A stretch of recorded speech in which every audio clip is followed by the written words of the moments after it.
ಚಿನ್ನ ಅಡವಿಟ್ಟ ರೈತರಿಗೆ big shock ಎದುರಾಗಿದೆ. ಏನಪ್ಪ ಅಂತಹ ಬಿಗ್ ಶಾಕ್ ಅಂತ ಯೋಚನೆ ಮಾಡ್ತಿದ್ದೀರಾ? ಮಿಸ್ ಮಾಡದೆ ಈ ಒಂದು ಸ್ಟೋರಿಯನ್ನ ನೋಡ್ಲೇಬೇಕು. ಚಿನ್ನ ಅಡವಿಟ್ಟ ರೈತರಿಗೆ ಬಿಗ್ ಶಾಕ್. ಗಮನಿಸಿ. ಕೃಷಿಗಾಗಿ ಬಂಗಾರ ಅಡವಿಟ್ಟ ಅನ್ನದಾತರಿಗೆ RBI ಶಾಕ್ ಕೊಟ್ಟಿದೆ. ದಿಢೀರಂತ ಬ್ಯಾಂಕ್ ರೂಲ್ಸ್ ಅನ್ನ RBI ಈಗ ಬದಲಾವಣೆ ಮಾಡಿದೆ. ಹೊಸ ಮಾರ್ಗಸೂಚಿಯನ್ನ ಹಿಡಿದು ಬ್ಯಾಂಕ್ ಸಿಬ್ಬಂದಿ ಈಗ ಟಾರ್ಚರ್ ಕೊಡ್ತಾ ಇದ್ದಾರಂತೆ. ಬಂಗಾರ ಅಡವಿಟ್ಟ ಸಾಲ ಪಡೆದ ಅನ್ನದಾತರೇ ಗಮನಿಸಿ. ಈ ಮೊದಲು ವರ್ಷಕ್ಕೊಮ್ಮೆ ಬಡ್ಡಿ ಕಟ್ಟಿದ್ರೆ ಸಾಕಿತ್ತು. ಈಗ ಬಡ್ಡಿ ಜೊತೆ ಅಸಲನ್ನು ಕೂಡ ಕಟ್ಟಲೇಬೇಕು, ಬೇರೆ ಆಪ್ಷನ್ ಇಲ್ಲ. ಯಾಕಂತಂದ್ರೆ ಹೊಸ ರೂಲ್ಸ್ ಜಾರಿ ಆಗಿದೆ. ಇಲ್ಲ ಅಂದ್ರೆ ಅಂತಹ ರೈತರು NPL ಲಿಸ್ಟ್ಗೆ ಸೇರ್ಪಡೆಯಾಗ್ತಾರೆ. ಹೀಗಂತ ಎಚ್ಚರಿಕೆ ಕೊಟ್ಟು ಬ್ಯಾಂಕ್ಗಳಿಂದ ನೋಟಿಸ್ ನೀಡಲಾಗಿದೆ. ನೀವು ಅಡವಿಟ್ಟ ಬಂಗಾರ ಹರಾಜಿಗೆ ಹಾಕ್ತೇವೆ ಅಂತ ಸದ್ಯಕ್ಕೆ ಹೆದರಿಸ್ತಾ ಇದ್ದಾರೆ. ಬಂಗಾರದ ಜೊತೆ ನಿಮ್ಮ ಮಾನವು ಹೋಗುತ್ತೆ. ಬಡ್ಡಿ ಜೊತೆಗೆ ಅಸಲನ್ನು ಕಟ್ಟಿ ಆಮೇಲೆ ಬೇಕಿದ್ರೆ ರಿನ್ಯೂವಲ್ ಮಾಡ್ಕೊಳ್ಳಿ. ಹೀಗಂತ ನೋಟಿಸ್ ಕೊಟ್ಟ ಅನ್ನದಾತರಿಗೆ ಶಾಕ್ ಕೊಡ್ತಾ ಇದೆ ಬ್ಯಾಂಕ್ಗಳು. ಅನ್ನದಾತರಿಗೆ ಒಮ್ಮೆ ಬೆಳೆ ಕೈಗೆ ಸಿಗುತ್ತೆ, ಇನ್ನೊಮ್ಮೆ ಸಿಗೋದಿಲ್ಲ. ಪರದಾಡುವಂತಹ ಪರಿಸ್ಥಿತಿ ಇರುತ್ತೆ. ಒಮ್ಮೆ ಬೆಲೆ ಸಿಗುತ್ತೆ, ಇನ್ನೊಮ್ಮೆ ಸಿಗೋದಿಲ್ಲ. ಸಾಕಷ್ಟು ಸವಾಲುಗಳನ್ನು ನಮ್ಮ ಅನ್ನದಾತರು ಫೇಸ್ ಮಾಡ್ತಾ ಇದ್ದಾರೆ. ಯಾವಾಗ ಏನು ಅಂತ ಹೇಳೋಕೆ ಆಗದ ಸ್ಥಿತಿಯಲ್ಲಿದ್ದಾರೆ ರೈತರು. ಇಂತಹ ಹೊತ್ತಲ್ಲಿ ಚಿನ್ನ ಅಡವಿಟ್ಟುಕೊಂಡ ಬ್ಯಾಂಕ್ಗಳಿಂದ ಟಾರ್ಚರ್ ನೀಡಲಾಗ್ತಿದ್ಯಂತೆ.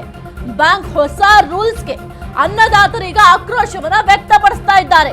ಇದ್ಯಾವ ರೂಲ್ಸ್? ರೈತ ಪರ ಯೋಜನೆ ಅಂದ್ರೆ ಇದೇನಾ ಅಂತ ಸಾರ್ವಜನಿಕರು ಪ್ರಶ್ನೆ ಮಾಡ್ತಾ ಇದ್ದಾರೆ. ರೈತರ ಪರ ಯೋಜನೆಗಳು ಅಂತ ಹೇಳ್ತೀರಾ, ರೈತರ ಪರ ರೂಲ್ಸ್ಗಳು ಹಾಗಾದ್ರೆ ಇದೇನಾ ಅಂತ ಪ್ರಶ್ನೆ ಮಾಡ್ತಾ ಇದ್ದಾರೆ. ಕೃಷಿಗಾಗಿ ಬಂಗಾರ ಅಡವಿಟ್ಟಂತಹ ರೈತರಿಗೆ ಈಗ ಬಿಗ್ ಶಾಕ್ ಎದುರಾಗಿದೆ. ಏನಪ್ಪಾ ಬಿಗ್ ಶಾಕ್ ಅಂತ ಅಂದ್ರೆ RBI ಈಗ ಕೆಲವೊಂದಿಷ್ಟು ರೂಲ್ಸ್ ಅನ್ನ ಜಾರಿ ಮಾಡಿದೆ. ಜೊತೆಗೆ ಈ ಮೊದಲೇ ಇದ್ದಂತಹ ರೂಲ್ಸ್ ನಲ್ಲಿ ಕೆಲವೊಂದಿಷ್ಟು ಚೇಂಜಸ್ ಅನ್ನ ಮಾಡಿದೆ. ಮೊದಲೇನು ಮಾಡ್ತಾ ಇದ್ರು ರೈತಾಪಿ ವರ್ಗದವರು ಅಂತಂದ್ರೆ, ಏನಾದ್ರೂ ಈಗ ಬೆಳೆ ಬೆಳಿಬೇಕು ಅಂತಂದ್ರೆ ದುಡ್ಡಿನ ಅವಶ್ಯಕತೆ ಬಿತ್ತು ಅಥವಾ ಏನೋ ಒಂದು ಸಮಸ್ಯೆ ಆಯಿತು, ದುಡ್ಡಿನ ಅನಿವಾರ್ಯತೆ ಇದೆ ಅಂದಾಗ ತಮ್ಮಲ್ಲಿರುವಂತಹ ಒಡವೆಗಳನ್ನ ಬ್ಯಾಂಕ್ನಲ್ಲಿ ಇಡ್ತಾ ಇದ್ರು, ಅಂದ್ರೆ ಅಡವಿಡ್ತಾ ಇದ್ರು. ಅಡವಿಟ್ಟು ಸಾಲವನ್ನ ಪಡ್ಕೊಳ್ತಾ ಇದ್ರು. ಜೊತೆಗೆ ವರ್ಷಕ್ಕೆ ಒಮ್ಮೆ ಮಾತ್ರ ಬಡ್ಡಿ ಕಟ್ಟಬೇಕಾಗಿತ್ತು. ಈ ಹಿಂದೆ ಇದ್ದಂತಹ ರೂಲ್ಸ್ ಇದು. ವರ್ಷಕ್ಕೊಮ್ಮೆ ಬಡ್ಡಿ ಕಟ್ಟಿದ್ರೆ ಸಾಕಾಗ್ತಿತ್ತು. ಆದ್ರೆ ಈಗ ಆ ರೀತಿಯಾಗಿಲ್ಲ. ನೀವೇನ್ ಬಡ್ಡಿಯನ್ನ ಕಟ್ತಾರೆ ಆ ಬಡ್ಡಿಯ ಜೊತೆಗೆ ಅಸಲನ್ನು ಕೂಡ ಕಟ್ಟಲೇಬೇಕಂತೆ. RBI ಈಗ ಹೊಸ ರೂಲ್ಸ್ ಅನ್ನ ಜಾರಿ ಮಾಡಿದೆ. ಆದ್ರೆ ರೈತರಿಗೆ ಇದರಿಂದ ಸಂಕಷ್ಟ ಎದುರಾಗಿದೆ. ಮೊದಲೇ ಸರಿಯಾಗಿ ಮಳೆ ಬರಲ್ಲ. ಮಳೆ ಬಂದ್ರೆ ಬೆಳೆದಂತಹ ಬೆಳೆ ಕೆಲವೊಮ್ಮೆ ಕೈಗೆ ಸಿಗಲ್ಲ. ಅಟ್ಲೀಸ್ಟ್ ಆಯ್ತಪ್ಪ, ಒಂದು ಬೆಳೆಯನ್ನ ಬೆಳೆದಿದ್ದೀವಿ, ಅದು ನಮ್ಮ ಕೈಗೆ ಬಂದಿದೆ, ಅಟ್ಲೀಸ್ಟ್ ಮಾರ್ಕೆಟಲ್ಲಿ ಏನು ರೇಟ್ ಸಿಗುತ್ತೆ ಅಂತ ನೋಡಿದ್ರೆ ಅವರು ಬೆಳೆದಂತಹ ಬೆಳೆಗೆ ಸರಿಯಾದಂತಹ ಬೆಲೆ ಸಿಗದೆ ರೈತರು ಕಂಗಾಲಾಗ್ತಾ ಇದ್ದಾರೆ. ಸಾಕಷ್ಟು ಸಮಸ್ಯೆಗಳನ್ನ ಫೇಸ್ ಮಾಡ್ತಾ ಇದ್ದಾರೆ. ಜೊತೆಗೆ ಇಷ್ಟೆಲ್ಲ ಸಮಸ್ಯೆಗಳ ಜೊತೆಗೆ ಇದು ಒಂದು ದೊಡ್ಡ ಪ್ರಾಬ್ಲಮ್ ಆಗ್ಬಿಟ್ಟಿದೆ ರೈತರಿಗೆ. ಇನ್ನು ಬೆಳೆಯ ವಿಚಾರವಾಗಿ ನಾವು ನೋಡ್ತಾ ಹೋದ್ರೆ ಒಂದು ಕಡೆ ರೇಟ್ ಸರಿಯಾಗಿ ಸಿಗಲ್ಲ, ಬಿತ್ತನೆ ಬೀಜಗಳು ಸಿಗ್ತಾ ಇಲ್ಲ.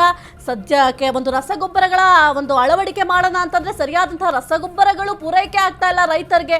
ಇದೆಲ್ಲವನ್ನು ಕೂಡ ರೈತ ಫೇಸ್ ಮಾಡ್ಕೊಂಡು ಬೆಳೆಯನ್ನ ದಕ್ಕಿಸ್ಕೊಳ್ಳೋಣ ಅಂತಂದ್ರೆ ನಾನಾ ರೀತಿಯ ಸಮಸ್ಯೆಗಳನ್ನು ಎದುರಿಸ್ತಾ ಇದ್ದಾರೆ. ಇನ್ನು ಕೀಟನಾಶಕಗಳ ಸಮಸ್ಯೆ ಆಗಿರಬಹುದು, ಕೆಲವೊಂದಿಷ್ಟು ಬೆಳೆಯನ್ನ ಹಾಳು ಮಾಡುವಂತಹ ಕ್ರಿಮಿಕೀಟಗಳ ಸಮಸ್ಯೆ ಇದೆ. ಇದೆಲ್ಲವನ್ನು ಕೂಡ ಫೇಸ್ ಮಾಡ್ಕೊಂಡು ರೈತ ಸಾಕಷ್ಟು ಸಾಲ ಸೋಲ ಮಾಡಿ ಬೆಳೆದಂತಹ ಬೆಳೆ ಅವರ ಕೈಗೆ ಬರೆದಂತಹ ಪರಿಸ್ಥಿತಿ ಇದಾವೆ.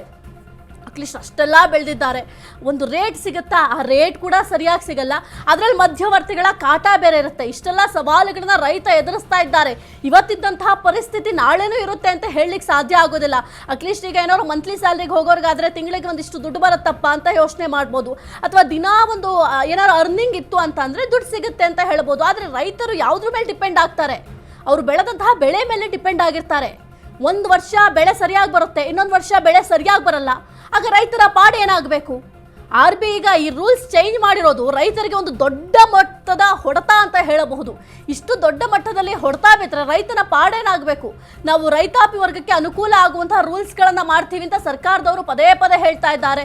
ರೈತಾಪಿ ವರ್ಗದವರು ಮುಂದೆ ಬರಬೇಕು, ಅವರಿಗೆ ಬೇಕಾದಂತಹ ಅನುಕೂಲಗಳನ್ನು ನಾವು ಮಾಡ್ಕೊಳ್ತೀವಿ, ಜೊತೆಗೆ ರೈತಾಪಿ ವರ್ಗವನ್ನ ಬೆಂಬಲಿಸ್ತೀವಿ ಅಂತ ಹೇಳ್ತಾ ಇರ್ತಾರೆ. ಆದರೆ ಈಗ RBI ತಂದಿರುವಂತಹ ರೂಲ್ಸ್ನಿಂದ ರೈತರ ಪರಿಸ್ಥಿತಿ ಏನಾಗಬೇಕು? ಸಾರ್ವಜನಿಕರು ಪ್ರಶ್ನೆ ಮಾಡ್ತಾ ಇದ್ದಾರೆ. ಈಗ ಬಡ್ಡಿ ಜೊತೆ ಅಸಲನ್ನು ಕೂಡ ಕಟ್ಟಲೇಬೇಕು ಅಂತ ಅಂದ್ರೆ ರೈತರು ಎಲ್ಲಿಂದ ದುಡ್ಡು ತಂದು ಕಟ್ತಾರೆ? ಇದು ನಾವು ಪ್ರಶ್ನೆ ಮಾಡ್ತಾ ಇರೋದಲ್ಲ, ಸಾರ್ವಜನಿಕರು ಈ ಒಂದು ಪ್ರಶ್ನೆಯನ್ನ ಮಾಡ್ತಾ ಇದ್ದಾರೆ. ಇದಕ್ಕೆ ಉತ್ತರವನ್ನ ಕೊಡ್ಲೇಬೇಕಾಗತ್ತೆ. ಈಗ ಆಲ್ರೆಡಿ ನೋಟಿಸ್ ಅನ್ನ ಕೊಡ್ತಾ ಇದ್ದಾರೆ. ಸರಿಯಾಗಿ ಬೆಳೆದಂತಹ ಬೆಳೆ ಕೈಗೆ ಸಿಗ್ತಾ ಇಲ್ಲ ಅಂತ ಎಷ್ಟೋ ರೈತರು ತಮ್ಮ ಪ್ರಾಣ ತ್ಯಾಗವನ್ನ ಮಾಡ್ತಾ ಇದ್ದಾರೆ. ಅಂತಹ ಪರಿಸ್ಥಿತಿಯಲ್ಲಿ ನಮ್ಮ ರೈತರಿದ್ದಾರೆ. ಅಂಥದ್ರಲ್ಲಿ ಈಗ ಅಡವಿಟ್ಟಂತಹ ಚಿನ್ನಕ್ಕೆ ಅಸಲನ್ನು ಈಗಲೇ ಕಟ್ಟಿ ಅಂತಂದ್ರೆ ನಮ್ಮ ರೈತರ ಪಾಡು ಏನಾಗಬೇಕು ಅಂತ ಸಾರ್ವಜನಿಕರು ಪ್ರಶ್ನೆ ಮಾಡ್ತಾ ಇದ್ದಾರೆ. ಜೊತೆಗೆ ರೈತರು ಕೂಡ ತಮ್ಮ ಆಕ್ರೋಶವನ್ನ ವ್ಯಕ್ತಪಡಿಸ್ತಾ ಇದ್ದಾರೆ. ಹಿಂದೆ ಇದ್ದಂತಹ RBI ರೂಲ್ಸ್ ಸ್ವಲ್ಪ ರೈತಾಪಿ ವರ್ಗಕ್ಕೆ ಅನುಕೂಲ ಆಗ್ತಾ ಇತ್ತು. ಈಗ ಬೆಳೆ ಬೆಳಿಬೇಕು ಅಂತಂದ್ರೆ ಅಯ್ಯೋ ಯಾರ ಹತ್ರ ಹೋಗಿ ದುಡ್ಡು ಕೇಳೋದ್ರ ಬದಲು ಅಟ್ಲೀಸ್ಟ್ ನಮ್ಮ ಮನೆಯಲ್ಲಿರುವಂತಹ ಒಡವೆಯನ್ನ ಅಡವಿಟ್ಟು ನಾವು ದುಡ್ಡು ಪಡ್ಕೊಳ್ಳೋಣ, ಹೆಂಗಿದ್ರು ವರ್ಷಕ್ಕೊಂದ್ಸಲಿ ಬಡ್ಡಿ ಕೊಟ್ಟೋದು, ಸೊ ಅದು ಹೆಲ್ಪ್ ಆಗುತ್ತೆ ಅಂತ ರೈತಾಪಿ ವರ್ಗದವ್ರು ಯೋಚನೆ ಮಾಡ್ತಾ ಇದ್ರು. ಬ್ಯಾಂಕಿಗೆ ತಗೊಂಡು ಹೋಗಿ ತಮ್ಮಲ್ಲಿರುವಂತಹ ಒಡವೆಗಳೇನಿದ್ದಾವೆ ಅದನ್ನೆಲ್ಲವನ್ನು ಕೂಡ ಬ್ಯಾಂಕ್ನಲ್ಲಿ ಇಡಿಸ್ತಾ ಇದ್ರು.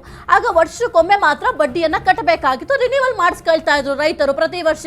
ಈ ವರ್ಷ ಬಿಡ್ಸಕ್ಕಾಗಿಲ್ಲ ಅಂದ್ರೆ ನೆಕ್ಸ್ಟ್ ವರ್ಷ ಬೆಳೆ ಚೆನ್ನಾಗಿ ಬರ್ಬೋದು, ಆ ಒಂದು ಸಂದರ್ಭದಲ್ಲಿ ಬಿಡಿಸೋಣ ಅಂತ ಯೋಚನೆ ಮಾಡಿಕೊಂಡು ರಿನ್ಯೂವಲ್ ಮಾಡಿಸ್ಕೊಳ್ತಾ ಇದ್ರು. ಆದ್ರೆ ಈಗ ಬಡ್ಡಿಯ ಜೊತೆಗೆ ಅಸಲು ಕೊಡಬೇಕು ಅಂತ ಅಂದ್ರೆ ರೈತಾಪಿ ವರ್ಗದವ್ರಿಗೆ ಏನಾಗಬೇಕು?